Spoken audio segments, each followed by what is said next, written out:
What does it take to ground 15 airports mid-flight? It isn't a bomb threat or a storm at 35,000 feet. It's one quiet phone call. Tell us where you're watching from in the comments below. Malik Thompson's heart skipped a beat as the lounge's TV screens flickered from the flight board to breaking news. All Boeing 777-300ER fleet grounded nationwide. Then, just as quickly, the image cut away. He glanced up from his phone, where a green confirmation banner glowed. Merger received $180,000. Lily, his 8-month-old daughter, popped into his mind. She was napping peacefully in her nursery back in Los Angeles. In 24 hours, he'd be back in Hollywood Hills, toasting this moment with family. Instead, he found himself in the American Airlines flagship lounge at JFK, about to board flight AA-102 to LAX. And that's when he saw her. Heather, the lead first-class flight attendant, stood at the entrance to his pod, arms folded, lips a thin line. "Sir, may I see your photo ID?" He froze. Not the question itself, he had nothing to hide, but her tone. Curt, suspicious, as if she'd never met a black man in 12-figure mergers or mastered the art of renewable energy logistics. "Of course," he said, forcing calm into his voice. He reached into his jacket, retrieved his driver's license, and held it out. She scanned it with that handheld reader, first beep green, then another, then a third green light. 3 scans for 1 card, as if a single look at his manifest wouldn't suffice. She tucked the license into her apron. "Thank you, sir. Boarding begins in 10 minutes.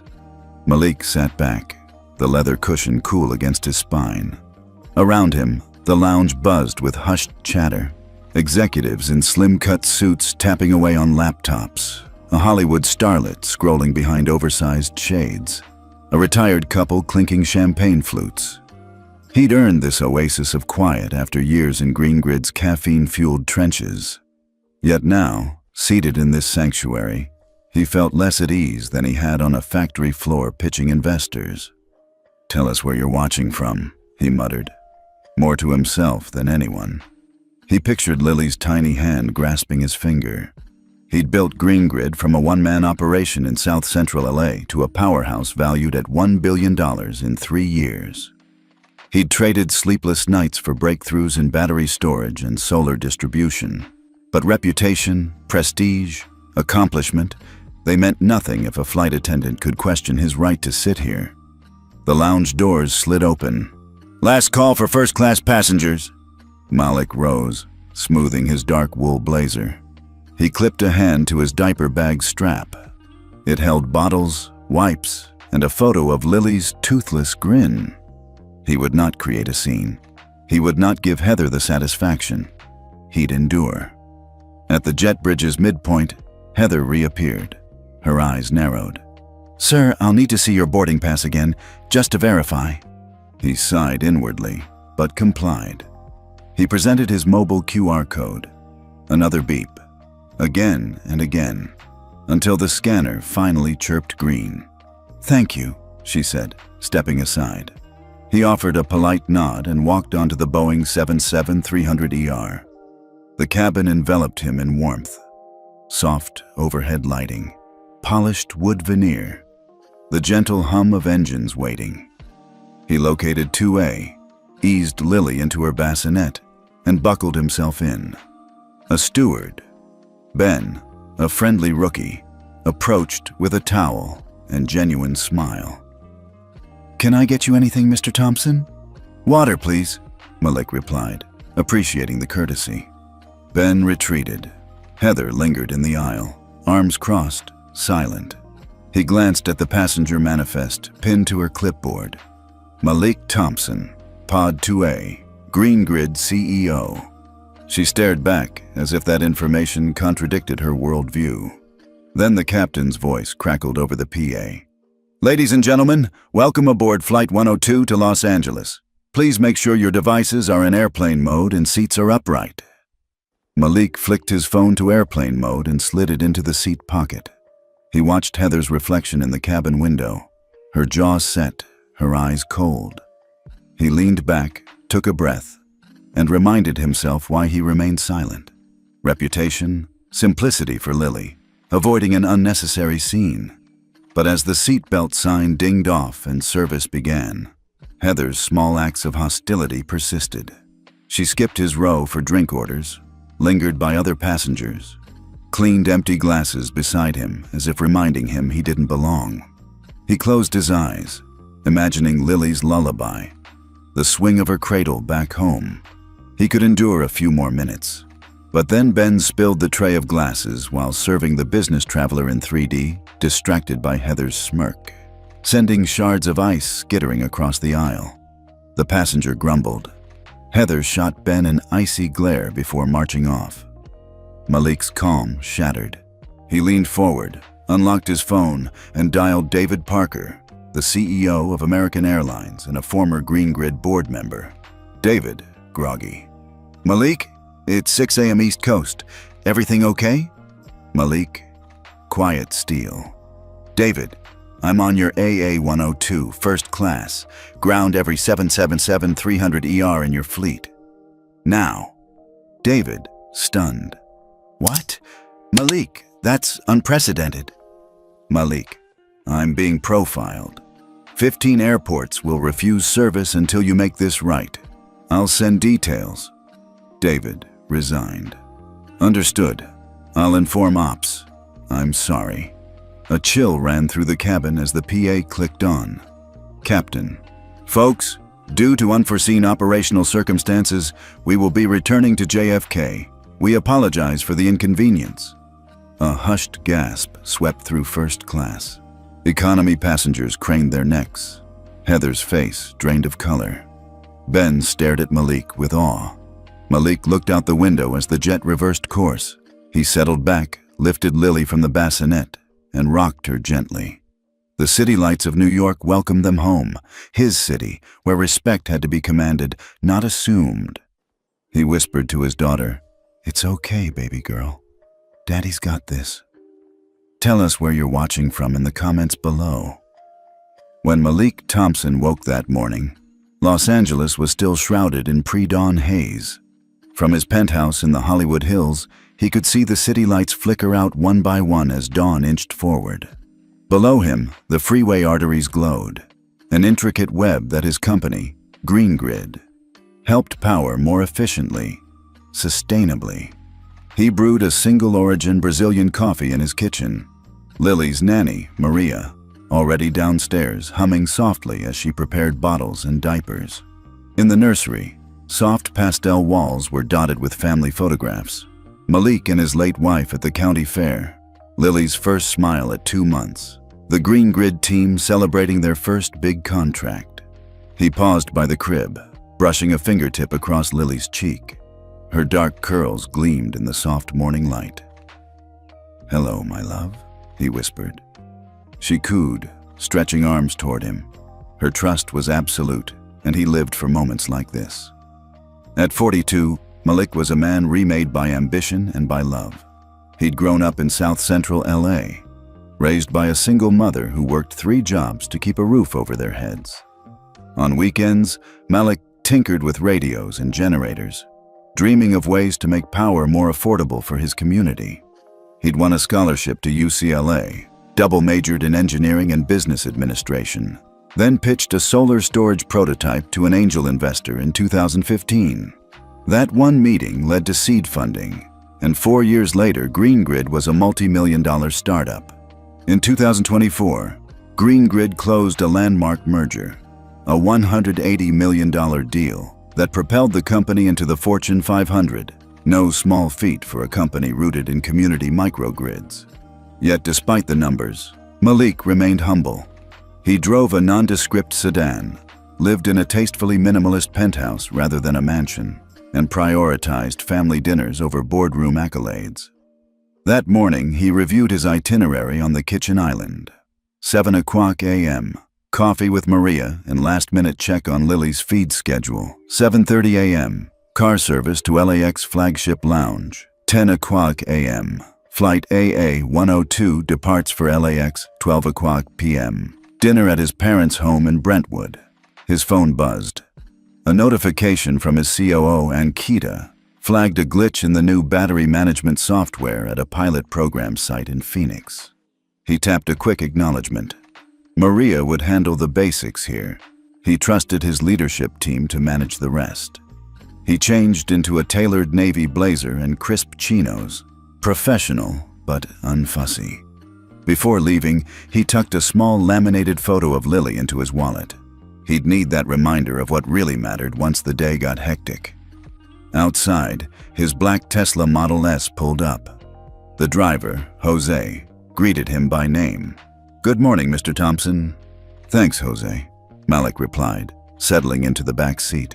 He exhaled, thinking of how far he'd come from that kid in South Central who never thought he'd leave his neighborhood, much less lead a billion-dollar enterprise. The ride to LAX was smooth, but his mind flickered to the Phoenix issue. He drafted a quick voice note. "Ankita, let's set up a patch update for the software tonight and run diagnostics first thing tomorrow." He hit send. Problems at scale were inevitable. Solutions defined leadership. They arrived at the flagship lounge. Malik flashed his first-class pass and entered the hushed, elegant space where he'd spent countless layovers. He ordered one of the lounge's famous avocado toast to balance his morning espresso and scrolled through messages. Congratulatory notes from board members, a text from his mother, "Can't wait to see you and Lily," and a news alert about a major utility announcing plans to buy Green Grid's new microgrid tech. He leaned back in the plush leather chair, savoring the moment. For a man who had known struggle, success felt sweet but also fragile. One misstep, a faulty board decision, a PR misfire, could unravel years of progress. He checked his watch. 10 minutes until boarding. As he gathered his things, he remembered how he'd coached his leadership team on resilience. Success is a series of failures you refuse to quit. He'd sent that message in his weekly newsletter this morning. Right now, he needed to model that same perseverance. He rose and made his way to the jet bridge, confidence in his stride. The air smelled of jet fuel and anticipation. He showed his boarding pass to the gate agent, who gave a respectful nod. But before he could step forward, a familiar voice cut through the bustling terminal. "Sir, may I see your photo ID?" Malik paused. It was Heather, the lead first-class attendant, blonde hair pulled into a tight chignon, posture rigid. Her name tag gleamed in the overhead lights. He'd encountered her once before in Miami, subtly sidelined during a layover. He'd chalked it up to corporate policy, but here at JFK, it felt different. An echo of old prejudices in a new supposed safe space. "Of course," he said evenly, reaching into his pocket to produce his driver's license. She scanned it once, no beep, then again and again, as if her scanner required extra convincing. 3 green lights later, she returned it without meeting his gaze. "Thank you, sir." He nodded, stepped past her, and onto the Boeing 777-300ER. The cabin enveloped him in a cocoon of soft lighting and polished wood. 2 rows ahead, he spotted Ben, the junior attendant who'd greeted him with genuine warmth last month. "Good morning, Mr. Thompson," Ben smiled, handing him a hot towel. Malik returned the towel and whispered thanks. In that small exchange, he felt the contrast between kindness and suspicion, between people who saw his humanity and those who saw only his skin color. He reached seat 2A, gently settled Lily into her bassinet, and buckled himself in. He looked out the window at the jet bridge sliding away from the terminal. This flight marked not just a trip home, but a challenge. To stay composed under pressure, to protect his daughter's innocence from the world's biases, and to remember that true power lay in action, not in words. As the engines roared to life and the runway lights stretched before them, Malik closed his eyes and repeated a silent vow. No matter what happened next, he would stand for Lily's future. He would ground more than just a plane if he had to. He'd ground injustice itself. Tell us where you're watching from in the comments below. As Malik slipped off the jet bridge and into the cabin aisle, he felt the familiar thrum of the Boeing 777-300ER around him, the gentle vibration of the floor, the quiet hiss of conditioned air. He paused to settle Lily into her bassinet, tucking a soft blanket around her and smoothing the buckle straps with practiced care. She cooed, half asleep, and he offered her a tiny smile before swiveling into his pod at seat 2A.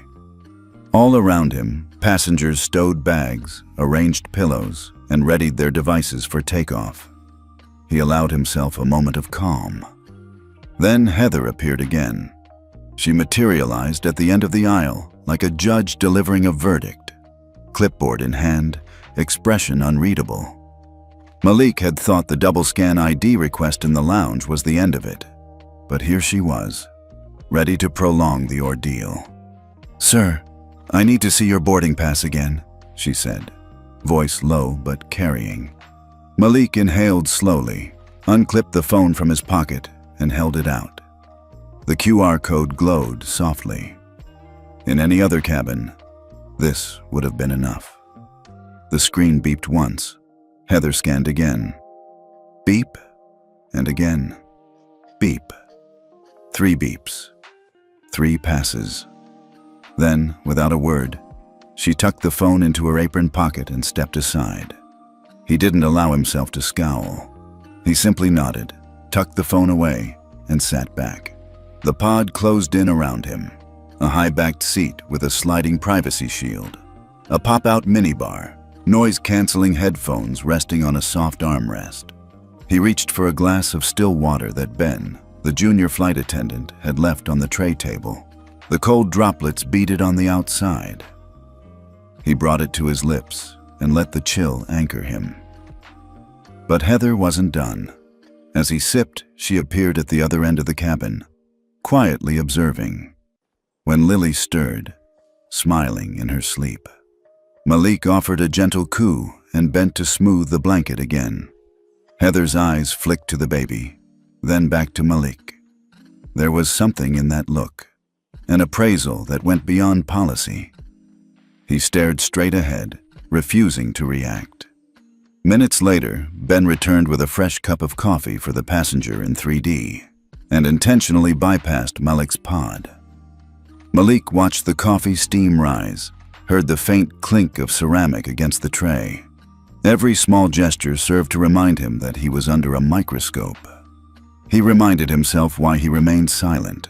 Reputation, grace under pressure, shielding Lily from any scene. He tapped a notification on his watch, Ankita reporting that the Phoenix pilot program was stable now, and let himself drift into business mode. After takeoff, he'd review the charts and send out an approval for their next round of seed funding. He pictured the gleaming solar arrays under Arizona's sun, the success that came from proof of concept and perseverance. But the human element couldn't be coded away. A passenger in 2C, a well-dressed retired lawyer, finally broke the silence. "Excuse me," he said, addressing Heather. "My tablet's still on. I think I missed the announcement." His voice was measured, polite. Heather barely looked at him before turning back to Malik's pod, arms crossed. "Sir," she said, louder this time, "your device must be in airplane mode for departure." Malik blinked. The captain's welcome announcement was still in progress. They weren't airborne yet. He set his phone to airplane mode, an automatic muscle memory, then lifted it and let it drop into the pocket again. "Done," he replied softly. Heather offered a curt nod and stalked off. The lawyer exhaled and muttered, "Unbelievable." Malik caught his eye and offered a small, compassionate smile. The old man nodded back, a shared understanding passing between them. The seatbelt chime dinged, and the engines roared to life. Malik pressed himself into the seat cushion, scanning the cabin one more time. Heather hovered near the galley, behind the curtain, as if she were staging a silent vigil. He wondered what story she was telling herself about him, that he was a threat, or a curiosity, or something else entirely. In that moment, Malik's chest tightened with resolve. He reached into the seat pocket, retrieved the laminated photo of Lily, and pressed it to his heart. There she was, bright-eyed, toothless grin, oblivious to the world's cruelties. He swore that he would not let those prejudices define her future. He leaned back, resting his head against the cushion. The plane lifted off, nose angling skyward, and the runway lights fell away behind them. The cityscape below blurred, then vanished. In the hush of the cabin, he allowed himself one deep exhale. This was more than profiling. It was a power play. And power, he reminded himself, was best wielded quietly but decisively. He straightened his blazer, tapped his phone awake, and began dialing. He would give Heather one more chance to step away. After that, he'd make the call that would echo across 15 airports and change everything. Tell us where you're watching from in the comments below. The cabin doors sealed behind him with a quiet hiss, and Malik Thompson tucked a loose strand of hair behind Lily's ear before settling her into the bassinet beside his pod. The Boeing 777-300ER's first-class cabin felt cocoon quiet, soft amber lights, polished walnut paneling, and seats that promised privacy with their sliding shields. A curved partition shielded 2A from the main aisle, but he knew that barrier meant nothing against Heather's determined gaze. He pressed a button on the armrest and the privacy screen fell into place. A built-in minibar popped out, its glass shelves stocked with miniature bottles and chilled mixers. He reached for a bottle of still water, the condensation cool against his fingertips. As he pivoted back toward Lily, Heather emerged, as inevitable as a storm front. "Mr. Thompson," she said, her tone neutral but her posture rigid. "I'm going to need to inspect the contents of your bag." Malik paused. He'd already submitted to 3 ID checks and 1 boarding pass scan. He'd been as polite as he could, but now, in the soft glow of this sanctuary, it felt like punishment. "I've got nothing to hide," he said, gesturing toward his simple diaper bag. It contained baby formula, wipes, and a few toys, nothing more than the tools of fatherhood. She flipped open the top flap and rifled through neatly packed bottles and burp cloths, as though searching for contraband.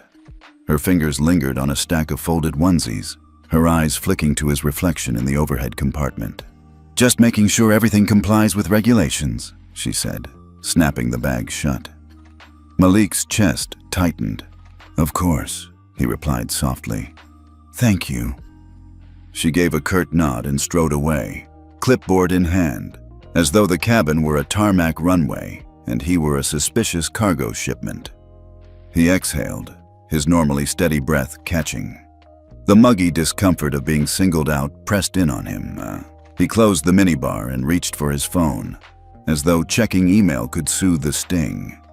Nothing but a news alert about a pilot program success in Phoenix. He slipped the phone away before Heather could see. Ben, the junior flight attendant, glided down the aisle with a service cart stacked with pastries and fresh fruit. He paused at Malik's pod, offering a polite smile. "Coffee, Mr. Thompson."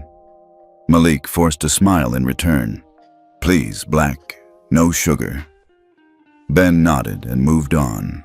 Malik watched him distribute croissants to the wealthy executive in 1D, then operate the espresso machine for the movie star huddled 2 rows ahead.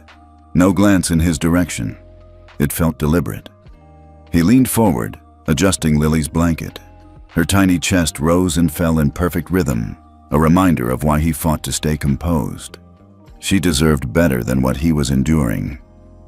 A hush settled as the cabin doors closed and the seatbelt sign chimed on. The captain's voice came over the PA.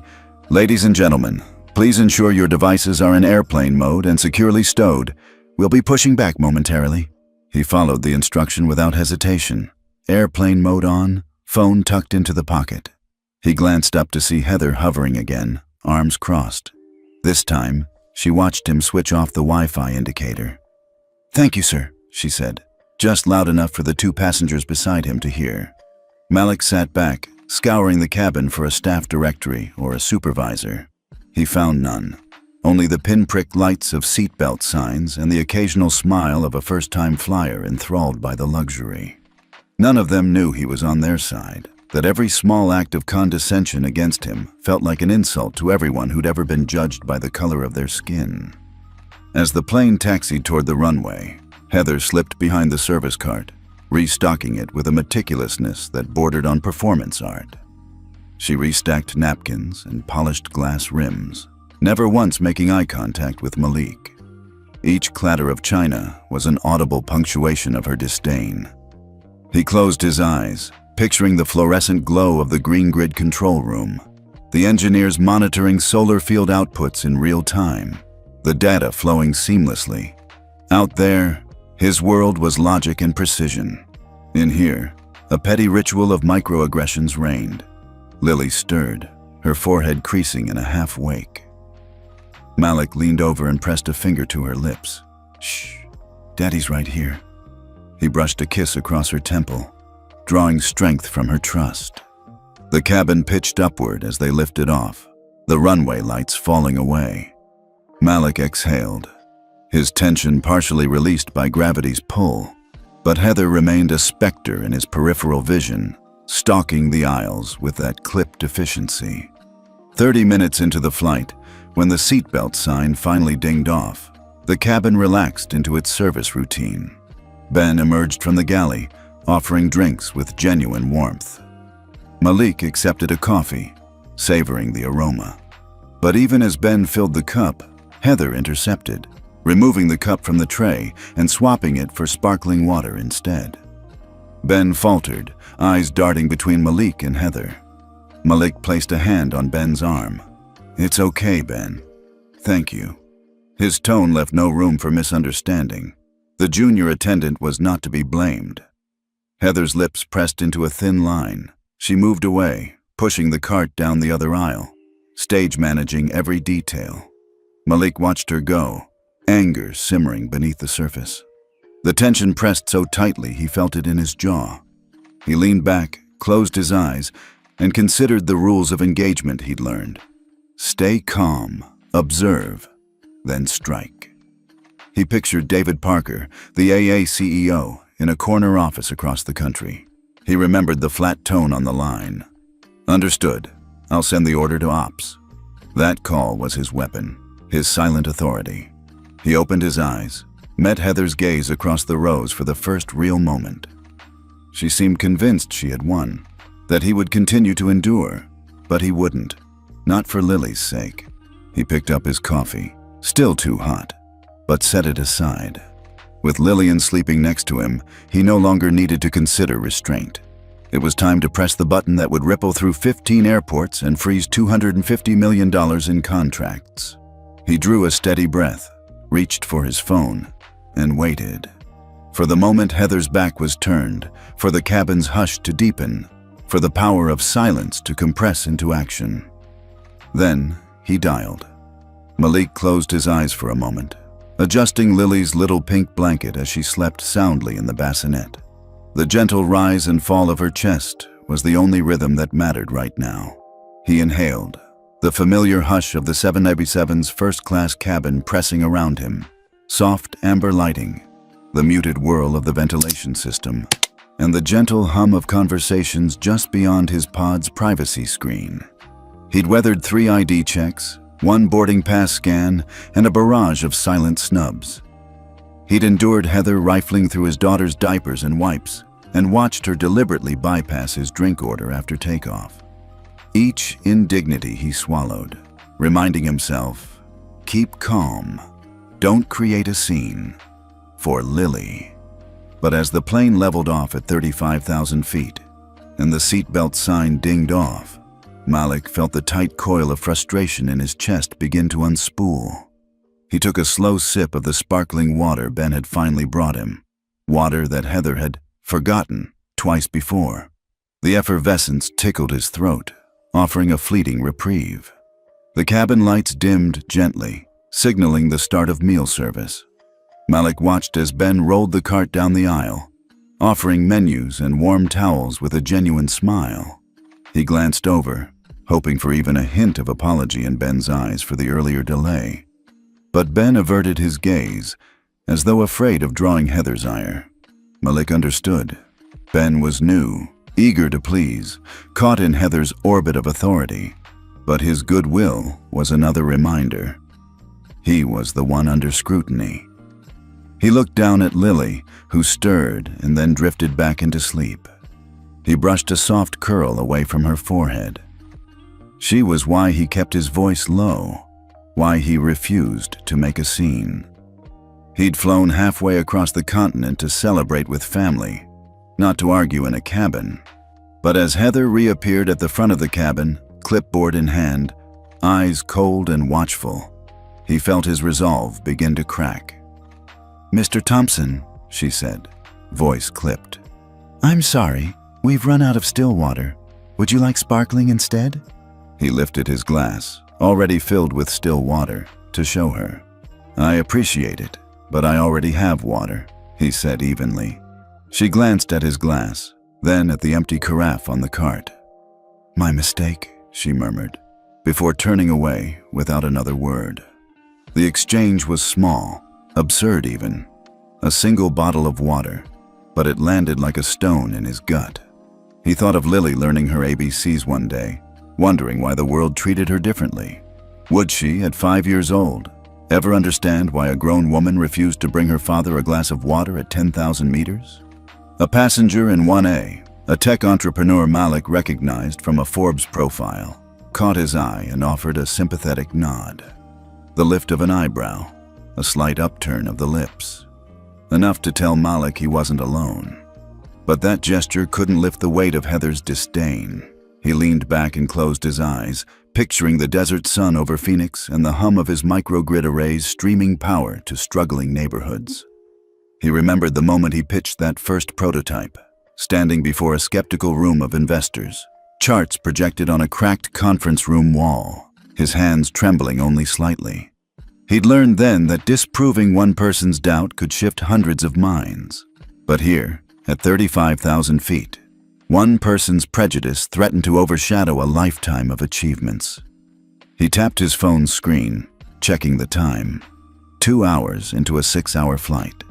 He still had to land in Los Angeles, taxi to an awaiting car, meet his parents, and plaster on a calm face for a celebratory dinner. He couldn't afford a meltdown here. Still, the humiliation gnawed at him. He remembered his mother's words on his first day at UCLA. "They'll see you coming, Malik. Sometimes they just won't believe your color, and your credentials can coexist." He'd carried those words through every boardroom battle. He'd learned to let his work speak and let others swallow their doubts. But Heather wasn't listening to his work. She was listening to something deeper, darker. He opened his eyes and watched her from the corner of his vision, rearranging glasses on a tray, stamping napkins with mechanical precision. Each motion was a silent insistence. "You don't belong here." He thought of Lily's mother, gone now, but always present in Lily's laughter. He thought of the first time he'd held his daughter, how her vulnerability had reshaped his priorities. He would protect her from bullies. Bullies at school, bullies in life, and yes, bullies at 35,000 feet. He tapped his fingers against the armrest, counting heartbeats. His pulse throbbed like a warning bell. He could feel the moment of decision settling around him. How much more will I take? Malik inhaled through his nose and exhaled, steadying himself. He looked straight ahead, swallowed the lump in his throat, and resolved. He would not endure this any longer. Behind him, the flight attendants began clearing trays. Heather's cart rolled past his pod, and she paused again, leaning in close enough that Malik could smell her floral perfume. "Sir," she said softly, but the words cut. "Your bassinet isn't allowed for use during turbulence. Please hold your child on your lap." He glanced at the seatbelt sign, still off, and at the captain's clipped announcement. "We expect smooth air for the next 30 minutes. His jaw tightened.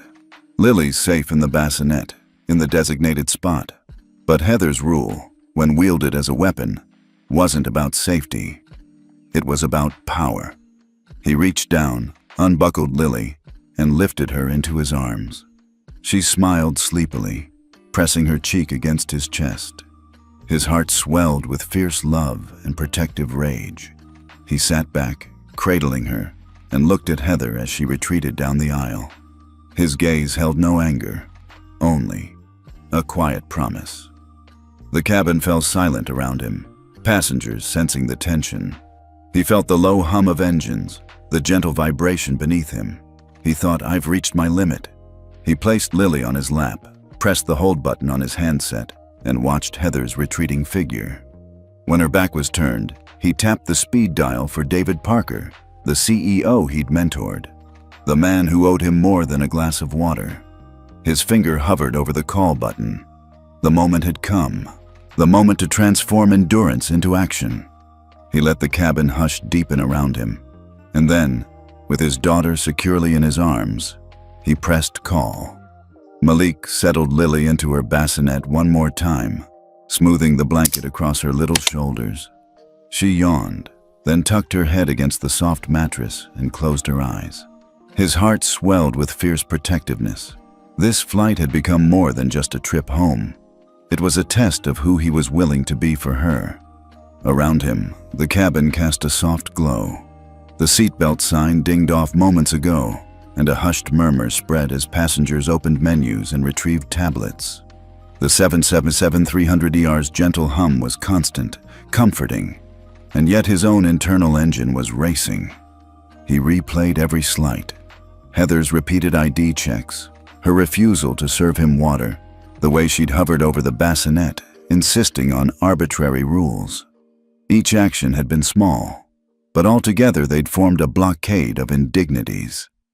He closed his eyes, inhaled the recycled air, and let his mind drift back to that first meeting with David Parker 2 years ago. David had been intrigued by Green Grid's patented microgrid technology. Malik had walked into his office at AA headquarters, laid out a detailed proposal, and left with a handshake that sealed a pilot program. That program had blossomed into a national rollout, proof that he could move mountains with little more than data and determination. They think they can push me into silence, he thought. But I've never backed down when it matters. He glanced at Heather, who was arranging napkins near the galley, her posture rigid. She caught his eye for a split second, an unspoken challenge. Then she turned away, satisfied she'd maintained control. His jaw clenched. Malik pressed a fingertip to his temple, then exhaled, letting go of the years of practice he'd spent keeping calm in high-stakes boardrooms. This was high stakes, more than just his pride. It was Lily's right to travel without fear of discrimination. He reached down to the seat pocket and pulled out his phone.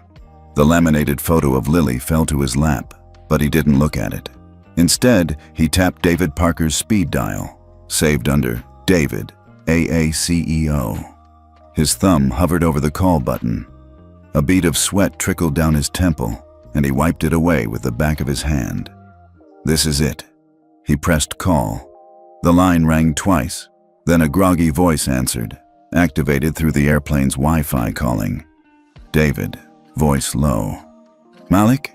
It's 5:30 here. Everything okay? Malik drew a steady breath, speaking evenly, quietly, so that only David could hear. Malik. David, it's Malik. I'm on AA 102, first class, New York to LA. I need every Boeing 777-300ER in your fleet grounded immediately. Silence crackled through the speaker. David, sharp inhale. What? Malik, you can't just... Malik, firm. I'm being profiled, David. It started in the lounge, escalated on the jet bridge, and now in the cabin. 15 airports will refuse to serve until you handle this. I need ops to freeze every 777 schedule. Now. A pause. Then David's voice, clipped and urgent. David. Understood. I'm on it. Give me 30 seconds. Malik nodded to himself, though no one else could see. David, voice softening. I'm sorry, Malik. I'll call the captain. Malik. Thank you. He hung up and slid his phone back into his pocket. His pulse pounded in his ears. He looked across the cabin. Heather was still by the galley, restacking silverware. Ben hovered behind her, frightened. The passengers sensed something had changed. Eyes darted toward Malik, curiosity and confusion rippling through first class. Moments later, the captain's voice came over the PA. Captain. Ladies and gentlemen, this is your captain speaking. Due to operational irregularities, we will be returning to JFK immediately. We apologize for the inconvenience." A collective gasp swept across the cabin. A woman behind Malik clutched her husband's arm. A business traveler in 3D muttered into his phone. Heather froze, her tray of napkins clattering onto the galley floor. Malik leaned forward and lifted Lily gently, cradling her in his arms. She opened her eyes and blinked up at him, unfazed by the high-altitude drama. He stroked her cheek and whispered, "It's okay, baby, all taken care of." Ben approached, eyes wide. "Mr. Thompson, Malik offered a small, wry smile. "It's fine, Ben. Thanks for the coffee." Ben exhaled, relief washing over him. "I'm glad." Heather backed away, eyes downcast.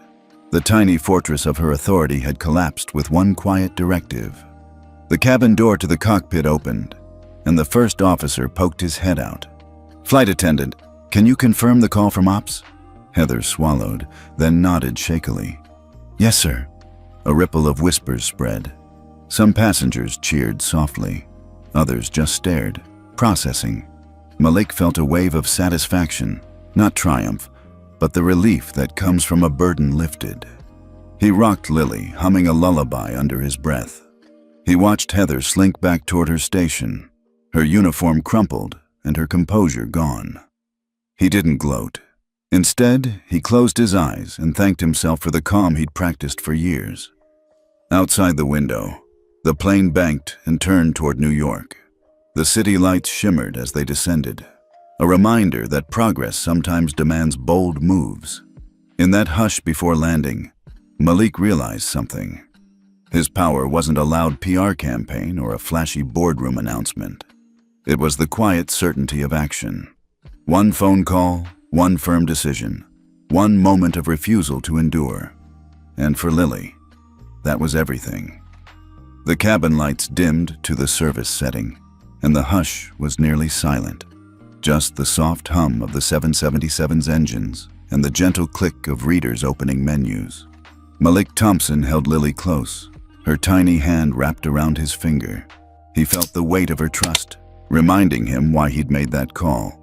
Then, in a voice calm but unmistakably firm, the captain's announcement crackled over the intercom. "Ladies and gentlemen, this is your captain speaking.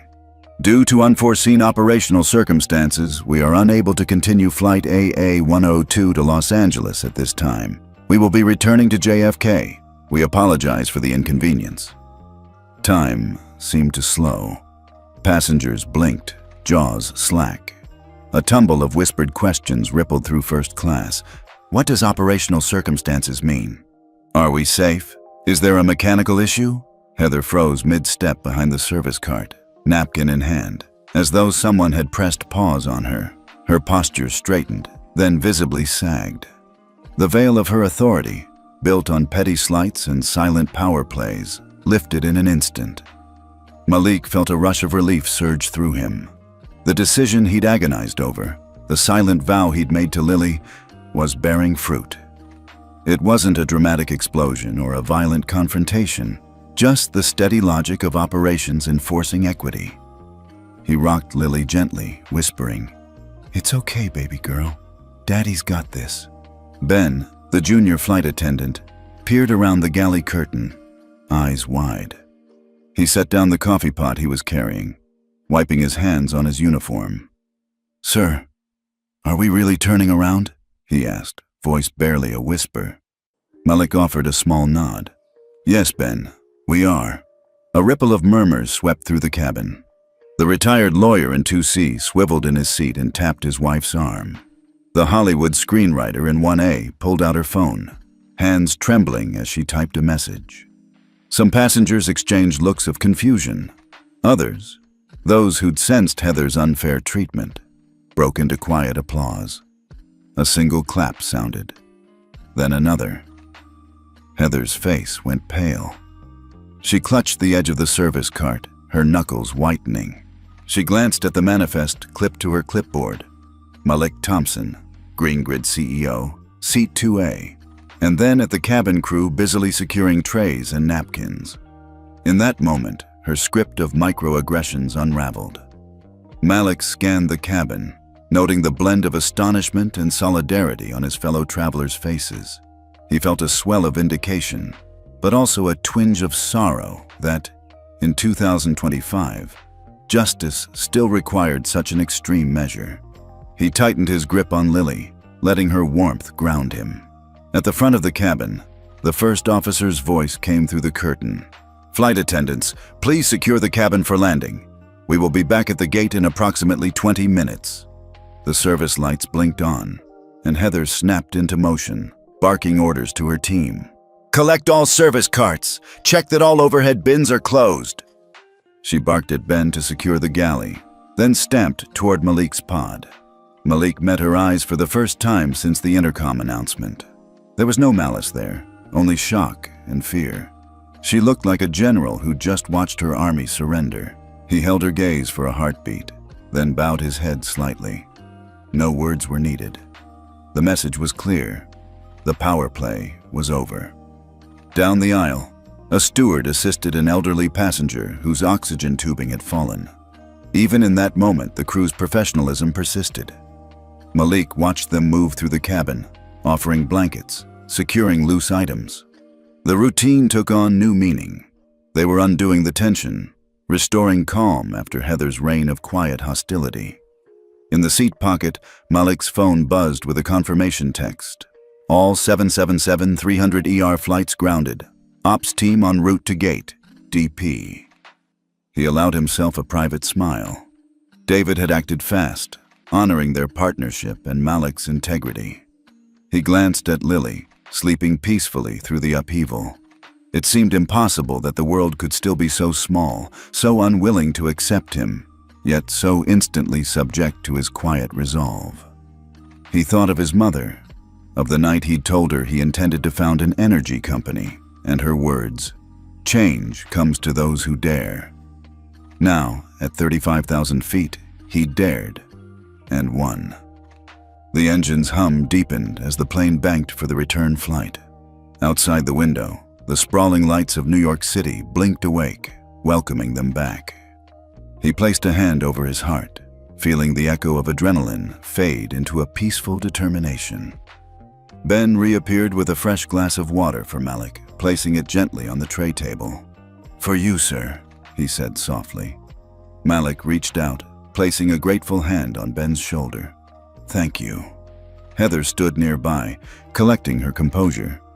She caught Malik's eye once more. This time, she didn't look away. It was a brief moment, but it spoke volumes. Acknowledgement, perhaps even remorse. Malik closed his eyes and exhaled, letting the moment wash over him. He didn't need a public apology, a personal vindication. This flight's reversal, this collective sigh of relief, was enough. The first step of change had been taken. As the seatbelt sign dinged on again and the plane cruised back toward JFK, Malik gently lifted Lily from the bassinet and placed her on his lap. He rocked her, humming the same lullaby he sang each night. This chapter of their journey was ending, but the real story was just beginning. He'd proven in the most visible way possible that discrimination would not go unchallenged. That one calm decision, one quiet call, could tilt the scales of power. And for Lily, he'd shown that justice, even at 35,000 feet, could be a father's most powerful gift. Malik settled Lily into his arms as the cabin door slid open onto the jet bridge at JFK. Around him, the first-class cabin was alive with stunned whispers, passengers exchanging incredulous glances, flight attendants hurriedly gathering carts. The Boeing 777-300ER braked into its stand, engines winding down with a throaty thrum. He stood, cradling Lily, and stepped onto the bridge. The glow of terminal monitors greeted him. Flight AA-102 returned to JFK. That was expected. What he hadn't anticipated was what he saw next. Across the concourse, an array of departure boards flashed in unison. JFK. All Boeing 777-300ER flights canceled LX. All Boeing 777-300ER flights canceled ORD. All Boeing 777-300ER flights canceled ANL. All Boeing 777-300ER flights canceled, and so on through DFW, DN, SFO. 15 of the nation's busiest hubs, every board a wall of red, CXL. A ripple of panic spread among travelers in the main terminal. Families clutching infants, business people's eyes widening, flight crews scrambling for answers. Malik felt a surge of astonishment. His call hadn't just grounded one flight. It had rippled through American Airlines' entire 777 fleet, triggering an automatic freeze in their integrated scheduling system. He edged through the crowd toward the arrivals hall, Lily warm against his chest, her breathing steady. A young mother, stranded with her toddler, pressed her face to her husband's shoulder and let out a shaky breath. A group of retirees checking the monitors let out a collective groan. A murmured chant rose. What the hell happened? Malik stepped into the light, the glass facade of JFK behind him, and saw the chaos in full bloom.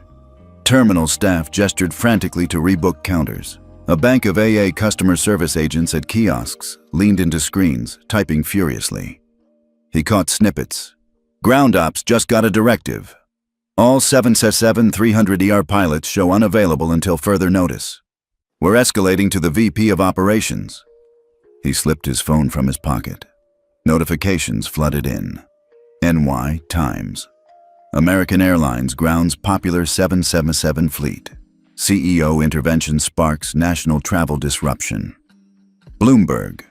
AA stock plummets 12% as 777 flights canceled.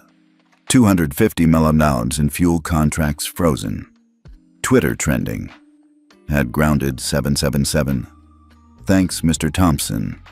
He tapped the stock app widget. AA shares were down a sharp 12% at the opening bell. A separate alert. Thousands of barrels of jet fuel were on hold. $250 million worth of contracts frozen until AA rewrote their compliance and diversity clauses. His jaw tightened. The scale of impact was staggering. Travelers delayed, hotels overbooked, soy-powered buses rerouted on short notice. The cost, not just the $250 million in operational freeze, but intangible blows to American Airlines' reliability. And yet, as he stood in the swell of confusion, Malik felt a quiet, fierce satisfaction. This was the power of silent action, the authority of logistics entwined with demand for justice. Behind him, a cluster of passengers recognized him. The lawyer from 2C, the tech CEO in 1A, even the starlet from row 1D. They approached with hesitant applause. An older gentleman in a tweed jacket extended his hand. "Thank you," he said, voice thick with respect. "I never thought I'd see this at 5 a.m. Malik nodded, shaking hand, murmuring that he was glad he could help. But he kept moving. Through the sea of displaced travelers, past rebooking lines that snaked back around check-in counters. He spotted Heather standing near a podium, uniform pristine, but shoulders slumped, eyes haunted. She caught his gaze and gave a small, ashamed nod before turning away. He continued to the curb outside, where a sleek black Cadillac Escalade idled, a corporate courtesy car. Catherine Cole, AA's vice president of in-flight services, and the flight captain stood beside it, both looking tense. Catherine pushed her hair back, approached him with measured steps. "Mr. Thompson," she began, voice caught between apology and disbelief. "On behalf of Mr. Parker and American Airlines, I'm so sorry. He held up a hand. "Thank you for coming. I appreciate you making this right." She exhaled, relief flooding her features. "We're arranging alternate flights for all passengers, hotel rooms, vouchers, you name it. And we'll meet with you as soon as possible to discuss the reforms you proposed." Lily stirred in his arms. Malik lifted her, pressing her cheek against his. "Take care of these people first," he said quietly, gesturing to the huddle of stranded travelers behind them. Catherine nodded. "Yes, sir. Right away." She turned and gave orders into her phone. Malik settled into the Escalade's back seat, Lily cooing in her car seat. The door closed, and the SUV pulled away from the curb, weaving past clusters of bewildered passengers. Through the tinted window, Malik watched the terminal bustle. He reflected on what had just unfolded. One phone call, 5 simple words. Ground every 737 300ER in your fleet. And an entire industry shuddered.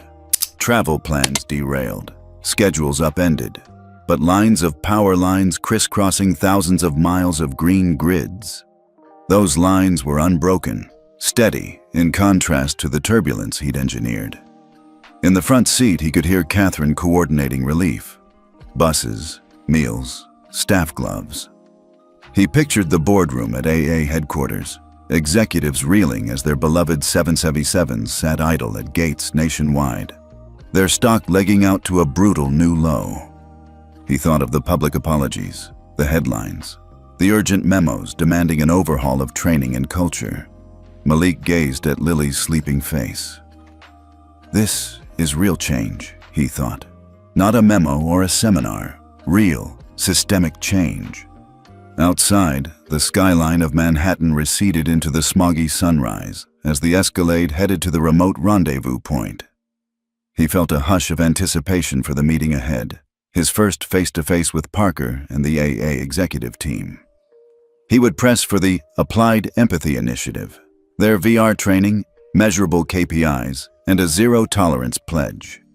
He would push for what Lily's future deserved. And, as the city grid surrendered to the open highway, Malik settled back, heart blazing with purpose. The ripple he'd created had become a wave of accountability crashing into the jet age. He whispered to Lily, "We've just begun, baby girl." The black Escalade eased onto a secluded section of the tarmac, pulling up beside a mobile command trailer emblazoned with the American Airlines logo. Malik Thompson buckled Lily into her car seat, then gathered her up gently in his arms. The jet's engines hummed softly nearby, a reminder of everything he'd just set in motion. Catherine Cole, AA's Vice President of In-Flight Services, stepped forward. "Mr. Thompson, thank you for meeting with us. This way, please." She led him and Lily into the trailer, where Emma Castillo, the Senior Vice President of Customer Experience, stood behind a folding table. 2 aides hovered at the back, laptops open. Emma's face was tight with concern, but her voice carried genuine respect when she spoke. "Malik, I'm so sorry you and your daughter had to endure that. I want to hear exactly what we need to do to make this right." Malik set Lily on a blanket-draped chair and sat across from Emma. He folded his hands on the table, meeting Emma's eyes. "Thank you for taking the time," he said. "I appreciate your apology, but truthfully, I need more than words." Emma nodded. "Of course. What can I do?" He took a breath, recalling every indignity Heather had inflicted. The ID checks, the silent refusals, the regulations she'd weaponized. "First," he began, "I want a public apology, not just an internal memo or a brief announcement. You need to address this on your website, in your in-flight magazines, and through your social media channels. American Airlines must acknowledge that profiling happened, that it was unacceptable, and that you won't tolerate it." Emma flipped open a notebook. "A public apology. We can draft something today. We'll post it on all channels by tomorrow morning." Malik nodded. "Good. But that's step 1. Step 2 is systemic." He leaned forward. "You recently partnered with Green Grid on logistics. Now, I'm proposing the AA Green Grid Applied Empathy Initiative. It's not a PR seminar. It's VR-based experiential training. I want every AA employee, pilots, gate agents, flight attendants, ground staff, to complete modules that simulate real-world scenarios, racial profiling, language barriers, disabilities, family travel stress. They walk a mile in someone else's shoes. We track results with measurable KPIs, a 50% reduction in formal discrimination complaints within 6 months, blind audit testing of service interactions, quarterly progress reports made public." Emma's pen moved rapidly. "VR empathy training, experiential modules, KPIs, yes, that's comprehensive. We'll need to pilot it first, of course. Perhaps start with senior cabin crew, then roll out company-wide." "Exactly," Malik said. I recommend a pilot on your top 100 flights, those with the highest first-class volume, so you have early data. Then expand to every route within a year. We co-chair a joint oversight committee, Green Grid, and AA leadership, plus external advisors from civil rights organizations. Emma looked up. A joint committee sounds fair. We want transparency, and you want integration of data analytics. Our ops folks can handle that. We'll allocate budget immediately. Good, Malik replied. One more thing. Disciplinary protocols.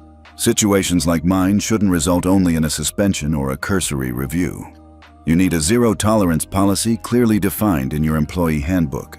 If an employee profiles a passenger, there must be mandatory retraining and, for repeat offenses, termination. And the public should know how you handle each case. Emma's expression was earnest. We can update our policies and publish a summary of actions taken in response to complaints. Monthly disclosures, perhaps. Malik let that sink in. Monthly disclosures are perfect. It holds people accountable. It shows you're serious. Catherine, standing by the door, interjected quietly. We'll draft the policy changes and release schedules by end of week. Malik smiled. A small, satisfied curve of his lips. That's exactly what I wanted to hear. He paused, looking at Lily napping softly in her car seat. This isn't about Heather alone. It's about making sure no other father or mother has to fight for their dignity at 35,000 feet. Or on any flight, ever. Emma leaned back, brushing a strand of hair behind her ear. Malik, this is visionary. It's going to take effort, but I genuinely believe it can transform our culture. I want to apologize again, personally, to you and to Lily. Malik inclined his head. Thank you. I accept that. But let's keep our eyes on the bigger goal, preventing the next incident, not just reacting to it. She reached across the table and offered her hand. Agreed. Let's do this together. He shook her hand firmly. Let's do it. Behind them, a series of laptop chimes signaled that Emma's aides were sending draft announcements and policy outlines. Malik scanned the room. Catherine's relieved smile. Emma's determined gaze. The aides eager typing. He felt a surge of hope. This meeting marked the true turning point from confrontation to collaboration. They stepped out of the trailer together into the morning sun. The night's dramatic reversal had given way to a clear plan forward. Emma paused, raising her voice so a cluster of assembled crew members could hear. Attention, everyone, she called. I want you to know we're making major changes, publicly and permanently. We will be launching an empathy initiative with our partners at Green Grid. I'll be in touch with all of you about training schedules. Thank you for your patience and professionalism. Murmurs of approval rippled through the group. Crew members exchanged nods, some hesitant, others quietly relieved. Malik lifted Lily into his arms and smiled down at her.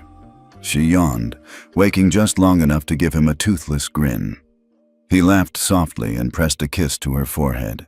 Ready to go home, kiddo? He asked. She cooed in response, as if she understood. He turned to Emma and Catherine. Thank you for being willing to change. Emma's eyes glistened. Thank you for holding us to a higher standard. They watched the freshly painted American Airlines jet taxi past, its silver fuselage gleaming in the sunlight. The journey back to LA would be smoother now, not just for Malik and Lily, but for every passenger who boarded an AA flight in the days and months to come.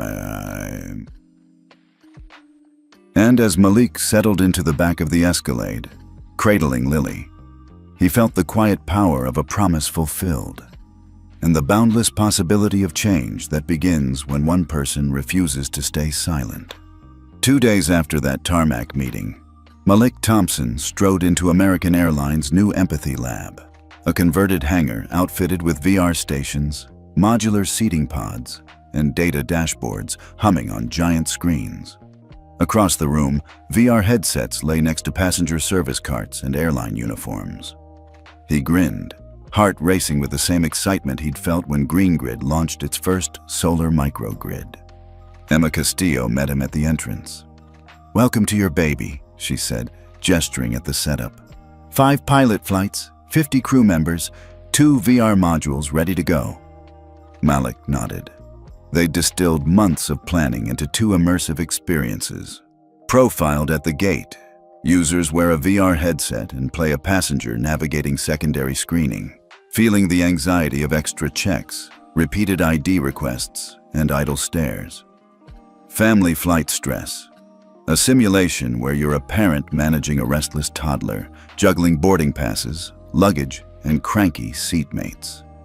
Each module automatically records biometric data, heart rate spikes, gaze fixation, decision latency, and follows with a guided debrief. How did that feel? What assumptions did you make? Catherine Cole joined them, carrying a tablet. Our baseline data shows an average stress spike of 35% in profiled at the gate, and frustration scores nearing 80% in family flight stress. We've set our first KPI, reduced discriminatory behavior incidents by 50% on these 5 flights within 3 months. Malik felt a surge of satisfaction. Let's add a third module. Language barrier, he suggested. Imagine being a non-native speaker trying to understand announcements and fill out forms under time pressure. Emma smiled.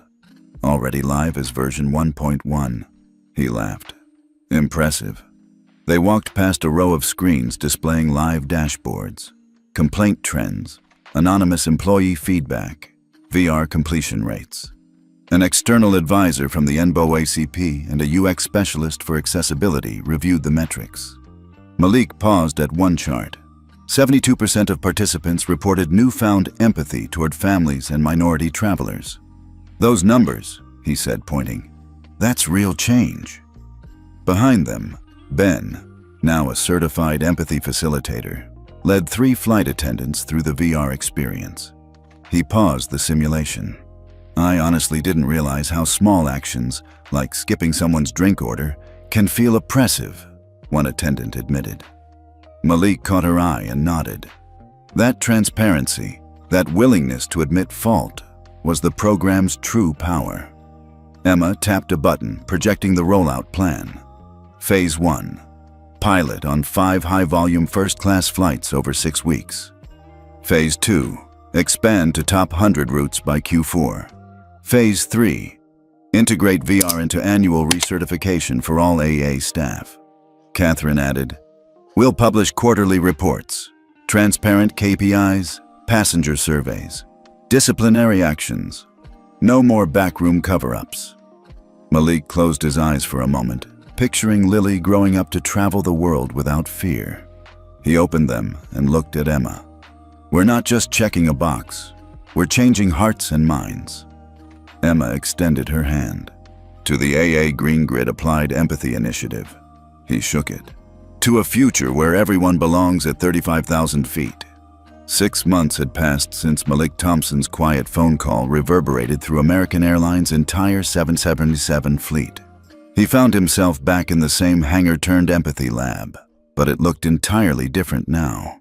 VR stations hummed with more frequent use, and data dashboards glowed with months of solid results. Emma Castillo greeted him at the entrance, holding 2 envelopes. You'll want to see these, she said with a grin. Malik opened the first one. First-class revenue plus 15%. He lifted an eyebrow. That's beyond projections. Emma nodded. Our premium flyers appreciate the service improvements. Complaints dropped 52% on pilot routes. He glanced at the second envelope. Formal discrimination complaints, 50%. He let out a low whistle. A real impact.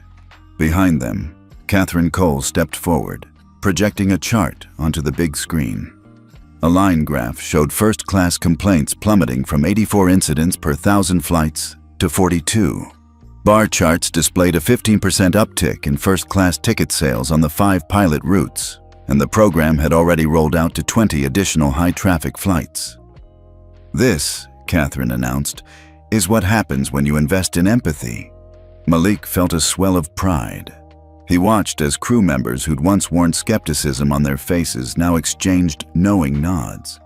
Even Heather, no longer in first-class service, had completed the modules and was now an instructor, guiding new hires through Profiled at the Gate. Emma led him to a small stage at the back of the hangar.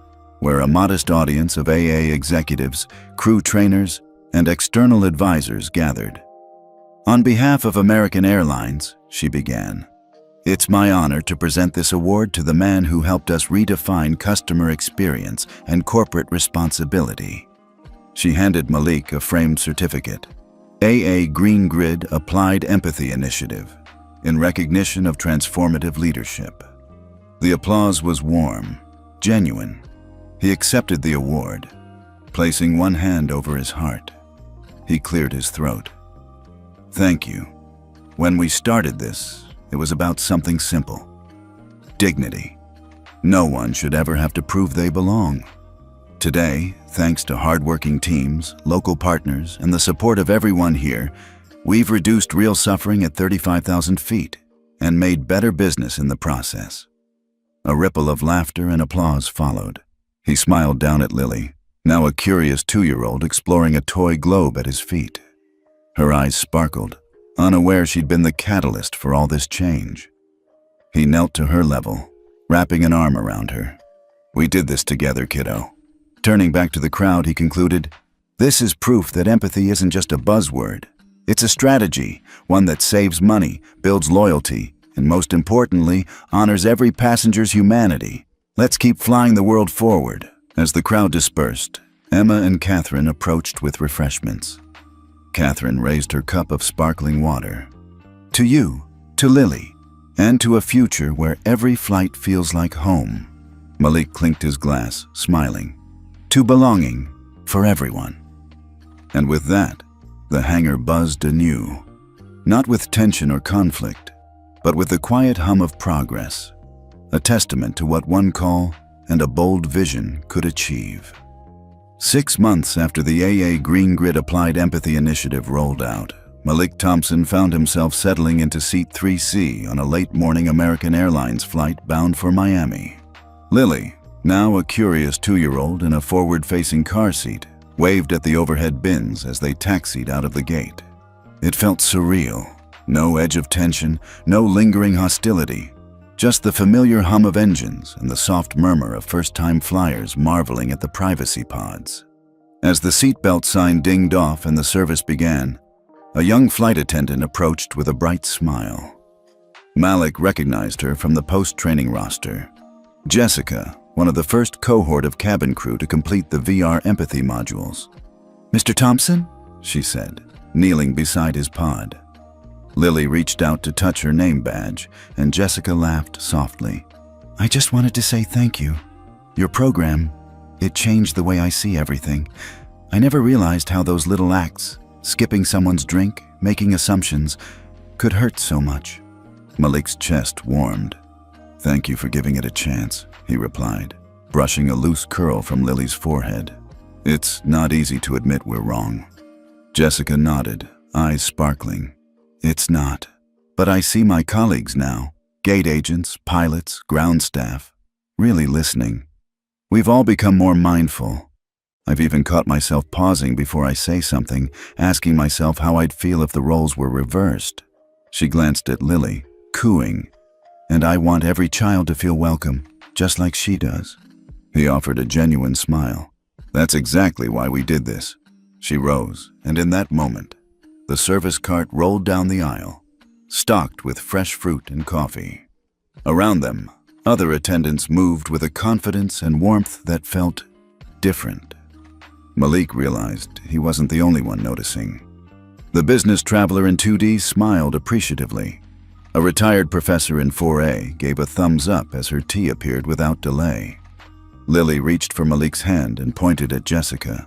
"Hi," she said, her small voice full of wonder.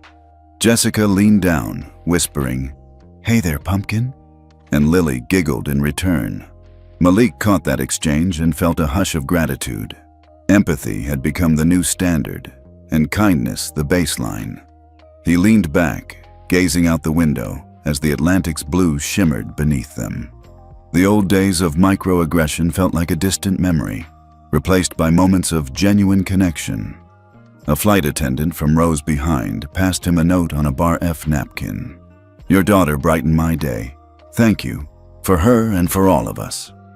Malik folded the napkin and slipped it into his pocket. He closed his eyes, listening to Lily's soft breathing and the gentle drone of the engines. He thought of his mother, of the little boy who dreamed of powering neighborhoods, of the man who had quietly insisted enough at 35,000 feet and sparked a revolution in the skies. As the skilled crew continued their seamless service, Malik wrapped an arm around Lily and whispered, "We just soared to a better world, kiddo." And in the hush of that cabin, he knew the real journey was only beginning. If this story inspired you, smash that like button, share with a friend, and subscribe for more powerful true stories.